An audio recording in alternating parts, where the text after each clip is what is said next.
And this just looks like a solid group of friends. We smart, sassy, bittersweet ending to something. Oh. Hello internet, it is I, the Roshi, and I'm back with another reaction. This time I'm reacting to 2 Genshin Impact playlists. First we have Scenery and Sentiment with 2 videos, and then the promotional videos. I just want to watch some pretty animation. Let's get into it.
This was beautiful. Something about Genshin Impact animation, especially when it's 2D, it's different. I'm a big fan of 2D animation, you know, cells and all that stuff. I know there are some digital things incorporated here and there when it comes to 2D animation these days. However, it's just done so well. People kind of fading into view. I don't know if there's any huge significance to it. To have something appear or disappear like that, it can kind of show a transition of time, that time goes by, right? Where place is not inhabited or it's not busy, and then people are about and there's life and all that stuff, right? And as I was watching this had a very peaceful feel with the background music, but it also felt a little sad. It was calming, but there was a little bit of a melancholy feeling that I got as I was watching this. Bittersweet ending to something. I also thought of, what if this was played in reverse? Start with this beautiful landscape of Mondstadt. We go backwards. We have a shot of Venti here, and we all know that Venti has been around for quite some time. It had to do with some establishing of some things here and there.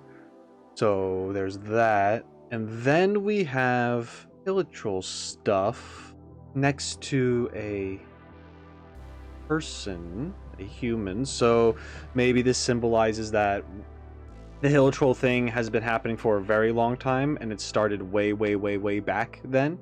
And having these 2 different species next to each other, maybe hinting at how things were and what they eventually become for some people, because then that kind of disappears, and maybe people lose the knowledge that some of them have been cursed into turning into Hilichurls, and then we see a campsite where it's just filled with Hilichurls, right?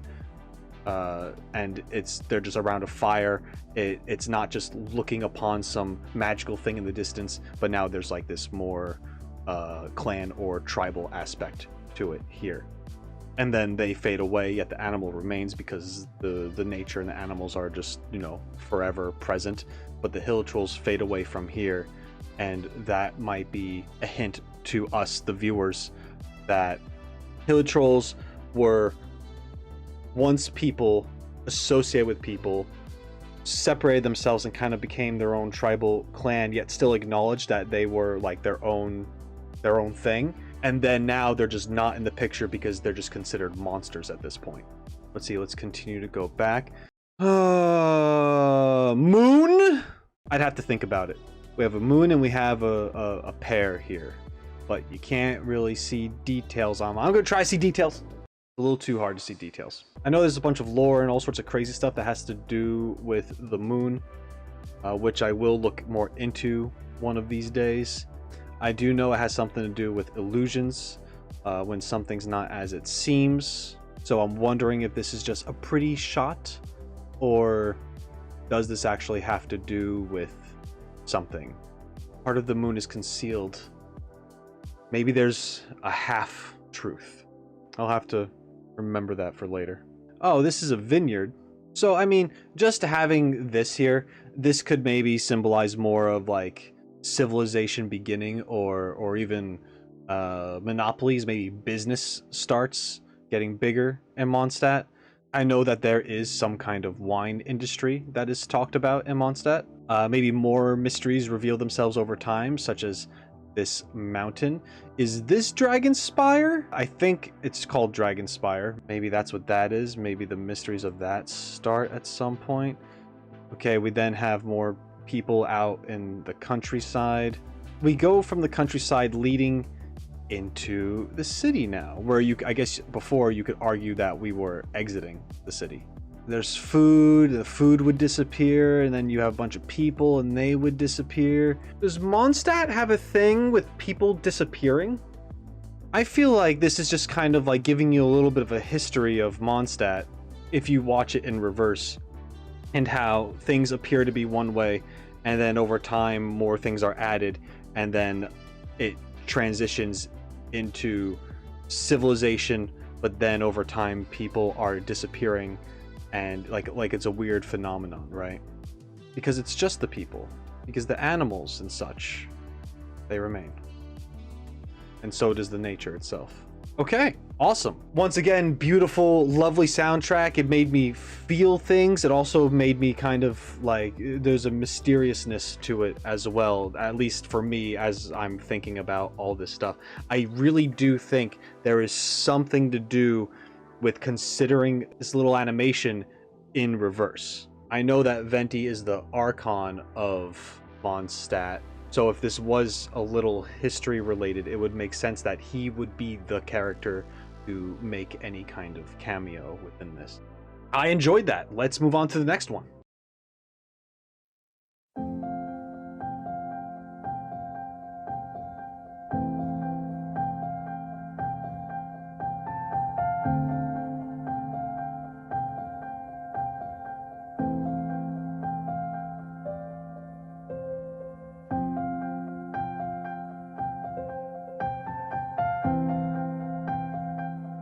Ooh.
No, it's already over. Oh man.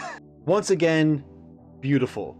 Whenever it comes to animations that take place in Liyue, it is always gorgeous. I know I say that all the animation in Genshin Impact is very beautiful and very thought-provoking and gorgeous. I know I just said that, but it really is, especially when we look at Liyue. They just do the best things possible with their color combinations, for sure.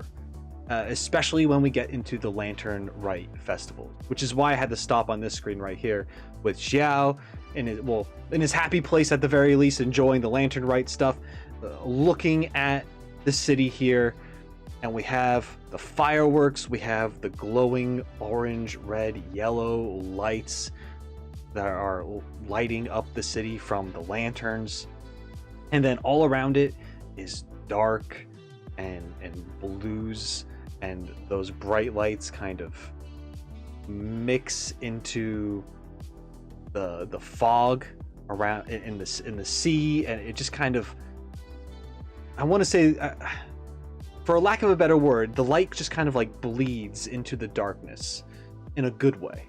This was just very, very nice to see. This one to me doesn't feel like it's in reverse. It feels like it does start though from a very long time ago and builds. There is progress. There was progress in the previous one as well. It was just done in a tricky way in reverse with people appearing and fading. This one, however, I believe shows you the beginning and then leads you into where things are now. I know the Adepti are like these, I guess they're guardians in animal form, and they can take the form of other things as well, such as people, and some of the characters in Genshin are also Adepti. Now, I don't know all the characters, at least I don't think I do, who are apparently Adepti. I don't know if Shenhe is one, or if she was just trained by the one that is an Adepti. I know that Xiao is an Adepti. I don't exactly know what he is. I think I was told he was a bird. Not these birds, though. At least I don't think he's any of these birds. I think Ganyu is one as well, my beloved. She's the goat, literally. And unlike the other video we saw, the people that appear in these don't just fade in. They're here from the start to the end of the scenes that they are included in. And that goes from the kids who are playing around on the outskirts to even the Lantern Rite Festival, where you see people enjoying the parade and throwing their lanterns up into the sky, enjoying the festivities, all that good stuff. Once again, even the floats that they're using here are just colored so brilliantly with these bright blues and yellows, and it's just glowing, and it's so good. And it's done in such a way where you have a bunch of these reds and yellows and blues and deeper greens complementing each other, and then you have a similar theme that's center of the screen with the same similar color schemes, but they're just making it pop by adding this making it bright and having this glow effect. And they're different shades of yellows and different shades of blues, so they're still using similar techniques, but they're making it different enough to have it really take the focus. I can't. I don't know what you are, but you're having your best life, so you go, thing. And then we had Xiao earlier on, but then this video ends with Zhongli on the cliffs overlooking something. For me, it's a little hard to tell what he's overlooking there because it's not the same colors we were dealing with. He looks like he's in a different area, so maybe this is where a possible threat could be. It could be that friend of his that I was told about, or hinting to that. But with the characters that were shown, it makes sense that we have the Adepti, we had Zhongli, and we have Xiao in this video focusing on Liyue. I feel like these are all very important things that come up. These characters play important roles. They have a lot of history to this land. And yeah, once again, thoroughly enjoyed it. Despite the calming tones of these videos, I'm pretty jazzed. I'm pretty excited for it. These were great. So up next, we have the promotional videos. We have the Sumeru promotional video, we have the story promotional video, and we have a Lantern Rite promotional video.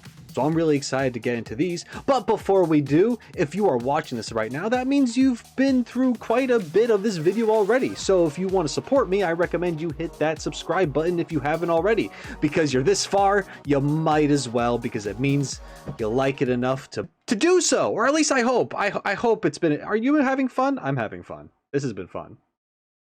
Anyway, thank you for the support. I appreciate it. Let's continue.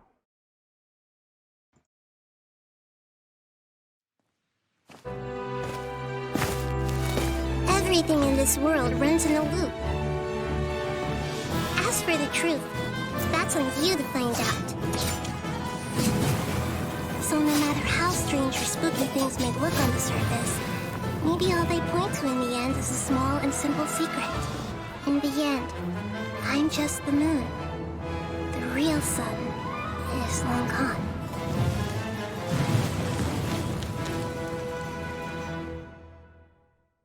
Okay. First off, I'm going to talk about what Nahida is mentioning in this video here, the things that she is saying. And honestly, it kind of reminds me of my analytical video I made of her, sharing my theory. And I mean, of course I won't know 100% till I play the game, but I don't think I was way off either. If you haven't watched that, I highly recommend you check it out because it's different from this and it was a lot of fun to make. So give it a whirl. Everything in this world runs in a loop. I agree. There is a cycle. Go watch that other video to find out. As for the truth, that's on you to find out. A lot of this depends on us succeeding to uncover the truth.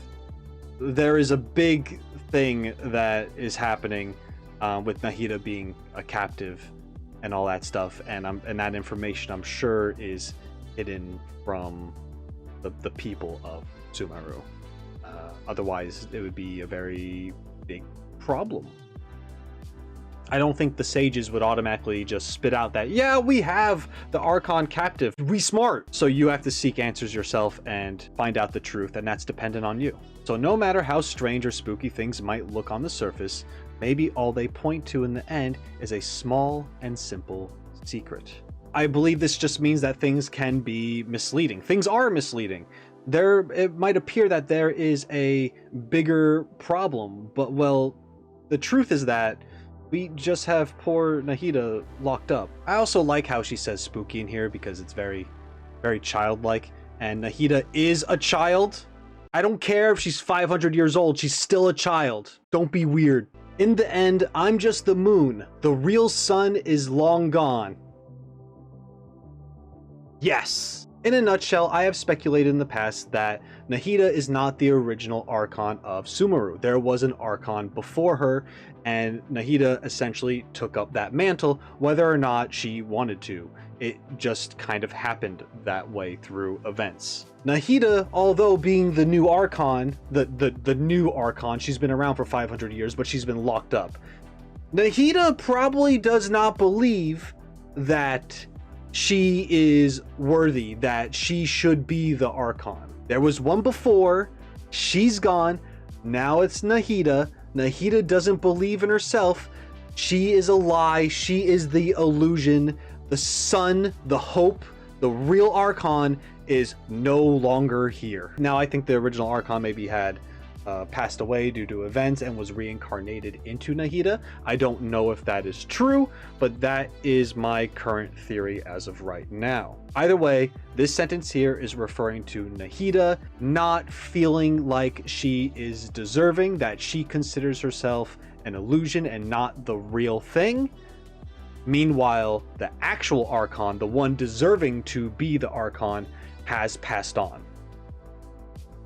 And this also goes back to how everything is in a loop, that the cycle continues. There will always be an Archon, whether they are ready or not.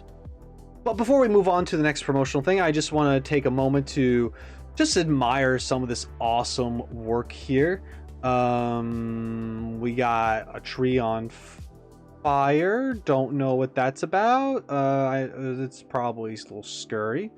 I have ID.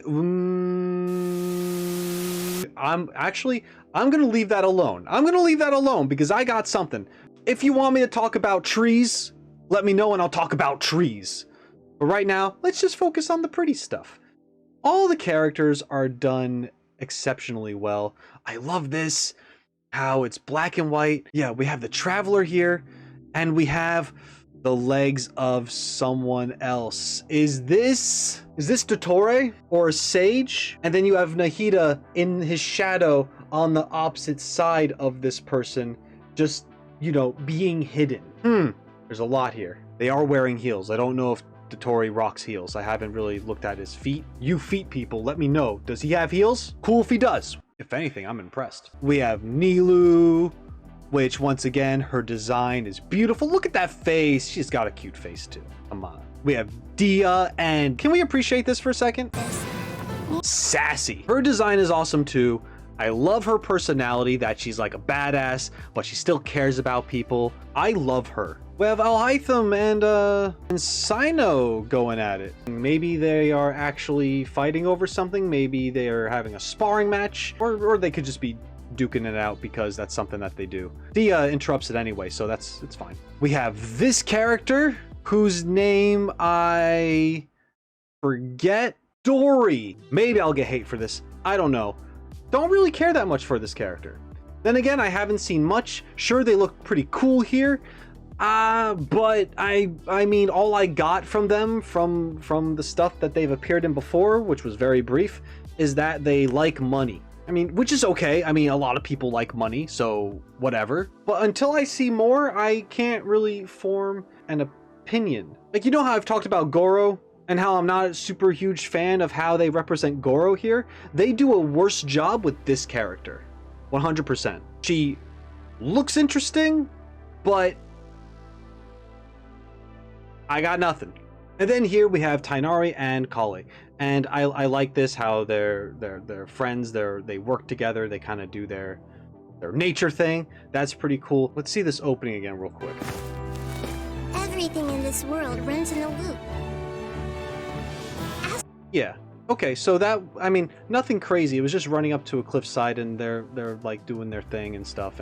But that motion there, I was worried about him looking really stiff and his design didn't really work.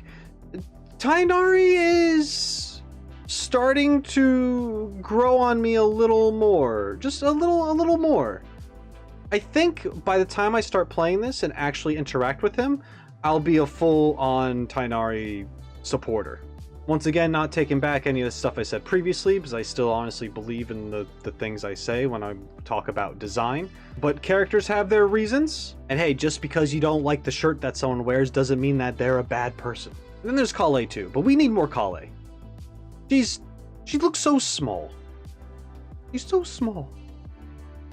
But cute. Alright, so that was a lot of time spent on something that was only 41 seconds. So let's move on to the next one. Ah, good. This one's only 38 seconds, so I'll only spend a half an hour talking about it instead of an hour. Awesome.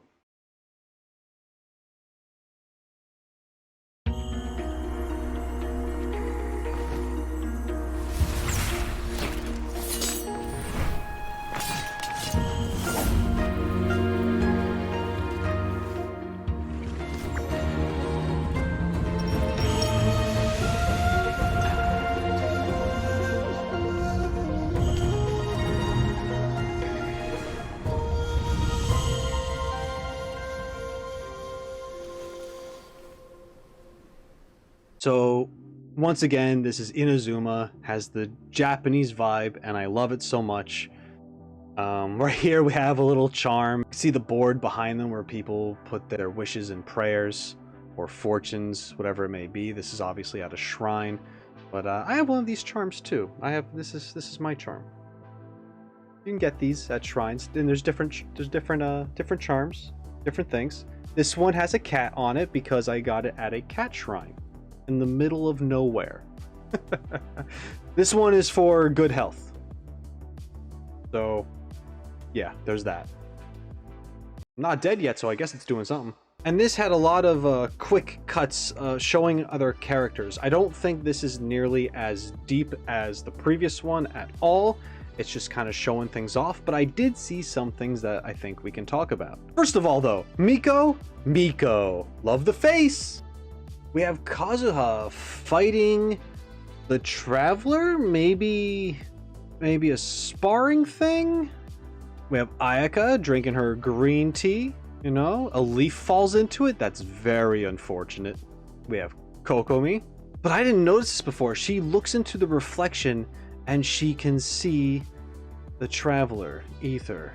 And the water's not steady either. There's ripples. Symbolically, it could mean that there is some kind of change or a possible disturbance ahead, and that Ether here, our Traveler, is going to be involved. Raiden Shogun in her temple.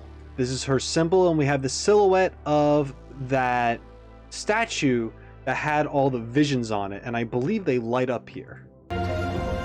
Yes, they light up, but they also kind of look like eyes. Once again, this could be various things, maybe even a reference to something that I don't fully understand, but I do believe this is supposed to be very similar to that statue thing that had the visions on it, kind of lighting up. We have this image flash by, which I believe is A and her sister.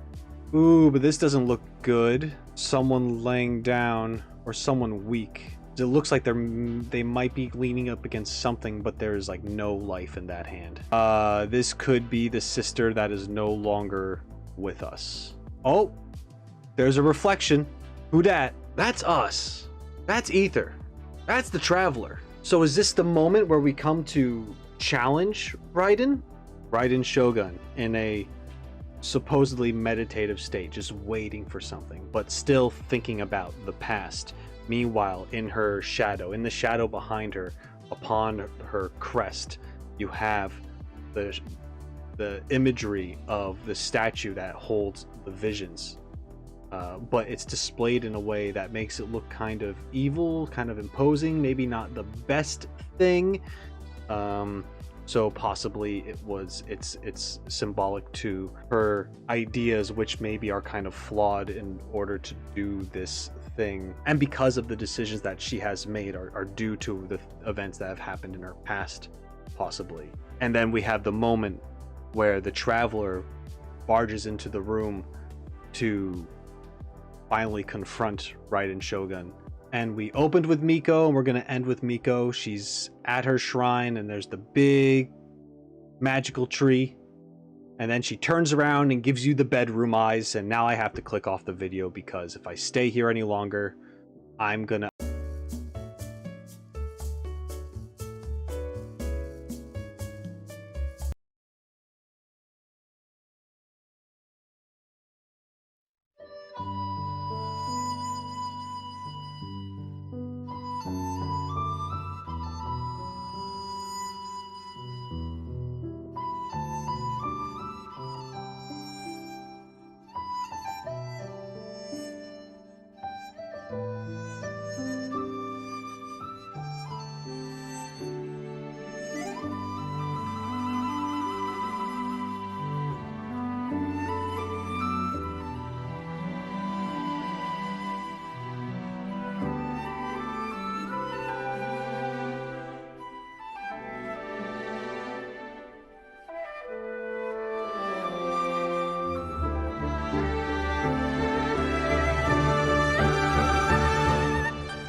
I'm gonna be honest, I'm a little lost for words just because It was just genuine happiness. I could try to dive into some things and look for some kind of meaning, which I might in the future.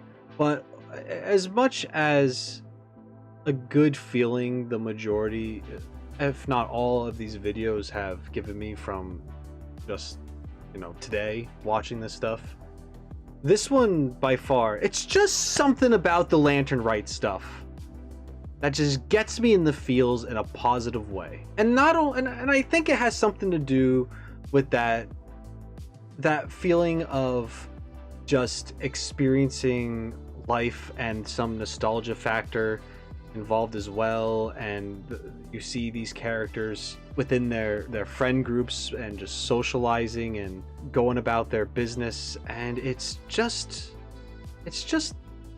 nice. We literally have a scene here with all the Archons sitting at a table just telling stories and enjoying each other's company here. I'm just going to talk about the obvious things that I like in this, other than the colors and all that stuff and the scenery in general, because I've talked the hell out of that stuff in multiple videos, including this one.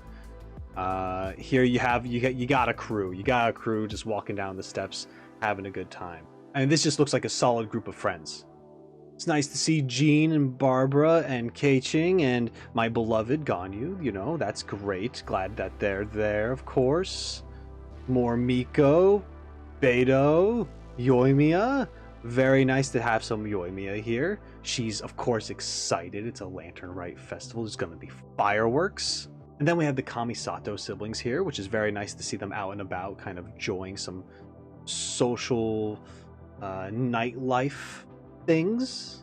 I may have mentioned this before, but I believe that the Kamisatos are not ones to really go out and just enjoy the little things with people because of their status, and people might be intimidated by them or various other reasons. We have Klee and Chi-Chi, which is great because it leads into a very funny scene where you actually have Albedo here, and although we usually see Albedo as a more kind of serious type and thinking about things and coming up with plans and observing stuff, he too is here at this party. And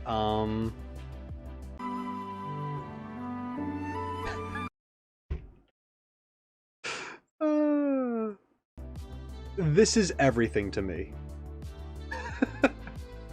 Albedo in one direction, calling out, probably looking for Klee, and then there's an explosion. Oh, I love it. I love it so much. That's great. You have Mona and I forget her name again already. I just looked it up. Dory? Is it Dory? Anyway, I know that there's a joke that Mona is broke. She has no money or is always trying to get money. Looks like Dory here is making a sale, collecting some golds, and Mona doesn't look as lucky, which is unfortunate. Anyway, yeah, I feel like I could talk forever about these characters and all the scenes that I like. There's some stuff that I didn't even mention, but it's all just super cool. I have to stop here. It's my beloved. Hold on a second. Okay, great. Moving on. The last thing that I'll say here is that I do like this part at the end where you have Xiao at a Lantern Rite festival, once again enjoying his freedom in that moment, and that we have our protagonist here choose to sit by him. I mean, he did pick one of the best seats in the house if you think about it, on the cliffside looking over the city and the fireworks. Pretty nice. Good choice. It's also away from crowds, so I approve.